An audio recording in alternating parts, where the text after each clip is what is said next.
आगरा से बड़ी खबर। कोरोना संक्रमण के बढ़ते केसों को लेकर विश्व आयुर्वेद परिषद और दीनदयाल कामधेनु गौशाला फार्मेसी ने वेबिनार का आयोजन किया। इस वेबिनार आयोजन में कोरोना की दूसरी लहर को रोकने में आयुर्वेद की भूमिका में 30 से 35 हजार लोग इस वेबिनार से जूम ऐप के माध्यम से जुड़े। वेबिनार के माध्यम से कोरोना को रोकने के लिए सभी लोगों ने अपनी अपनी प्रतिक्रिया देते हुए जानकारी दी। वेबिनार में कोरोना की दूसरी लहर में ऑक्सीजन की कमी से निपटने के लिए आयुर्वेद की तरफ से जानकारी भी दी गई। वेबिनार में आयुष मंत्री डॉक्टर धर्म सिंह सैनी, पूर्व कुलपति ने उल्टा लेटकर नीचे तकिया व योग प्राणायाम व विक्स के माध्यम से भाप लेने से ऑक्सीजन की पूर्ति के बारे में भी जानकारी दी कि किस प्रकार लोग ऑक्सीजन की पूर्ति कर सकते हैं। इस वेबिनार में भारत के प्रबुद्ध लोग इस वेबिनार का हिस्सा बने।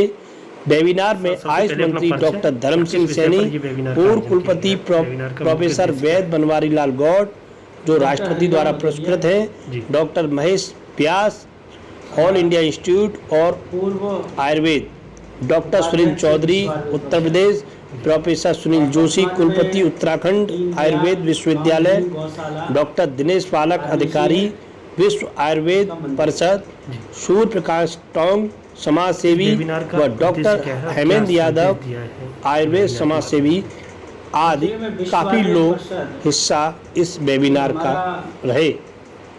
विश्व स्तरीय एक संगठन है जो आयुर्वेद चिकित्सक, मैन्युफैक्चरर्स, आयुर्वेद के शिक्षक, आयुर्वेद के शिक्षार्थी, आयुर्वेद के मैन्युफैक्चरर्स, आयुर्वेद प्रेमी, उन सबका एक कल्याणकारी एक संगठन है जो समय समय पर जड़ी बूटियों की खोज, जड़ी बूटियों के बारे में जानकारी, शिक्षण के बारे में, रोगों के बारे में, इन सब चीज़ों की चिंता करते हैं। साथ ही हमारे जो भारतवर्ष की जनता है, हमारे कार्यकर्ता हैं, उन सब की भी चिंता ये लोग करते हैं और इन्होंने अपना कार्य बहुत अच्छा पिछले कोरोना की प्रथम लहर में किया है।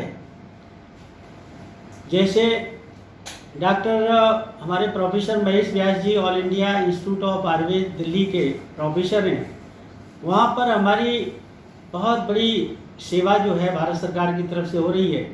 उनके अनुभव, उनका ज्ञान, उनका जो भी विज्ञान है, जो भी उनके किए जा रहे कार्य हैं, इसी प्रकार से हमारे प्रोफेसर बलदेव दीवान साहब कुलपति हैं हमारे रोहतक आयुर्वेद विश्वविद्यालय के और हमारे विश्व आयुर्वेद परिषद के संरक्षक हैं।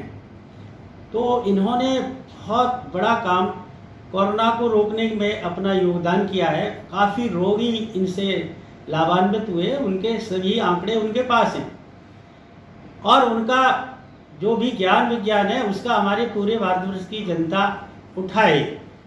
इसी प्रकार से हमारे डॉक्टर सुनील जोशी जी हैं जो उत्तराखंड विश्वविद्यालय के कुलपति, वो प्रोफेसर हैं, बहुत अच्छे चिकित्सक हैं, मर्म ज्ञान और जो धूम्र प्रक्रिया थी, आज भी हमको भी याद है और आप सबको याद होगा कि अप्रैल के महीने में नवरात्रि प्रारंभ होते हैं और औषधियों वाला जो हवन सामग्री है वो घरों घरों में उससे हवन होता है। निश्चित रूप से उन्होंने इसकी चर्चा की और अगर हम लोग नित्य हवन और ये सब करते रहेंगे तो एयर पॉल्यूशन में जो सबसे बड़ा सवाल ये है, ऑक्सीजन की किल्लत की समस्या से कैसे निजात मिले? ऑक्सीजन की समस्या तो उन्होंने बहुत सुंदर ढंग से बता दी कि यदि हम उल्टा लेट करके और तकिया नीचे छाती के नीचे रख करके और धीरे धीरे अगर हम सांस लेते हैं तो निश्चित रूप से हमारा ये सांस लेने की ऑक्सीजन की प्रक्रिया बहुत कुछ लाभकारी होगी। एक दूसरी बात और बता दें,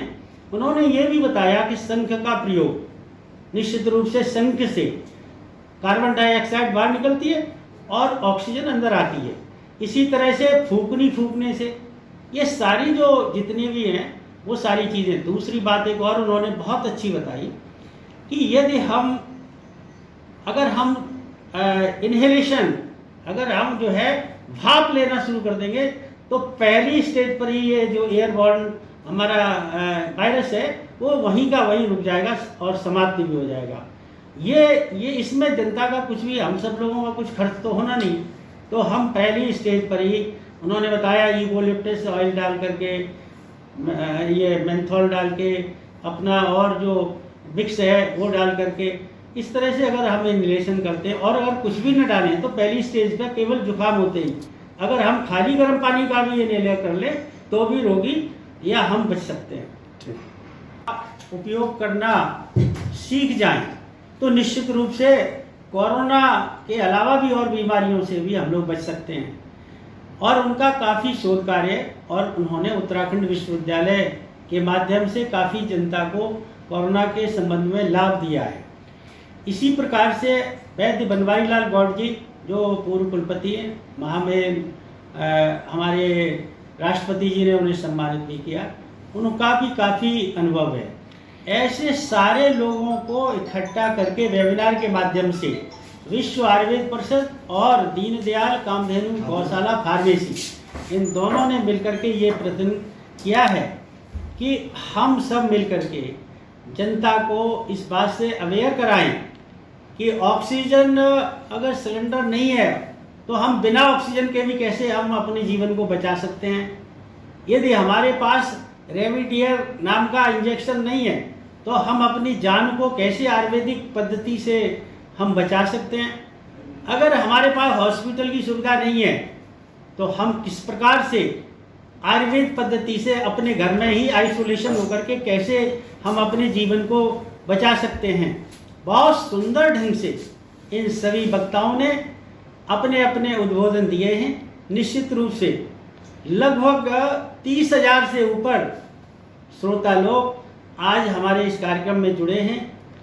मैं उन सभी वक्ताओं का जिन्होंने इतना समय दिया है, और उन श्रोताओं को, आजकल आदमी के पास अगर कमी है तो समय की कमी है, लेकिन सभी लोगों ने लगातार सुना।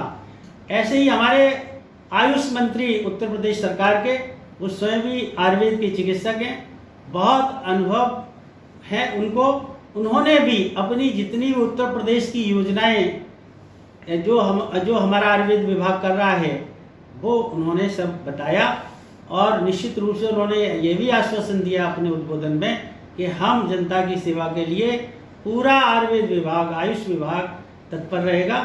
इस प्रकार से जो ये कार्यक्रम हुआ है वो निश्चित रूप से बहुत लाभकारी है। ये दूसरी वेबिनार हुई है, इसमें ऑक्सीजन की जो किल्लत है, कोविड-19 की दूसरी लहर को रोकने के लिए किस तरह से निर्देश दिए गए हैं, जनता को कैसे बताया जाए। ये वेबिनार यहाँ तो पहली है, लेकिन विश्व आयुर्वेद परिषद की अनेक वेबिनार हो रही हैं और अनेक जगह पर हो रही हैं। अनेक बहुत विद्वान लोग इससे जुड़ते हैं।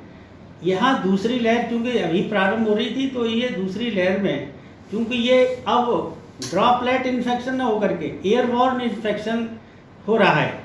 अब ये आदमी एक दूसरे से टच करे नहीं करे तो भी ये इन्फेक्शन होने के डर क्यों है कि इसका अब वेट कम हो गया है, और वेट कम होने की वजह से ये बाई एयर में जो है ट्रांसमिशन ऑफ एयर से ये बहुत जल्दी हो रहा है। तो सेकंड स्टेज में हम क्या क्या बरतें, क्या क्या सावधानियां हमें रखनी है। खास तौर से जैसे हमारे वैज्ञानिक वक्ताओं ने मास्क पर बहुत ज़्यादा जोर दिया। अगर हमारा प्रॉपर मास्क रहेगा तो निश्चित ही ये जो एयरबॉर्न इन्फेक्शन है बाई एयर होता है वो रुक जाएगा। अब देखिए हमारे यहाँ जो हमारे डॉक्टर सुनील जोशी जी ने जोर दिया मर्म, और इसमें कुछ भी खर्च नहीं होना, केवल मर्म को स्वयं ही हम लोग कर सकते हैं। और उन्होंने बड़े सुंदर ढंग से इसकी अपना उद्बोधन दिया है।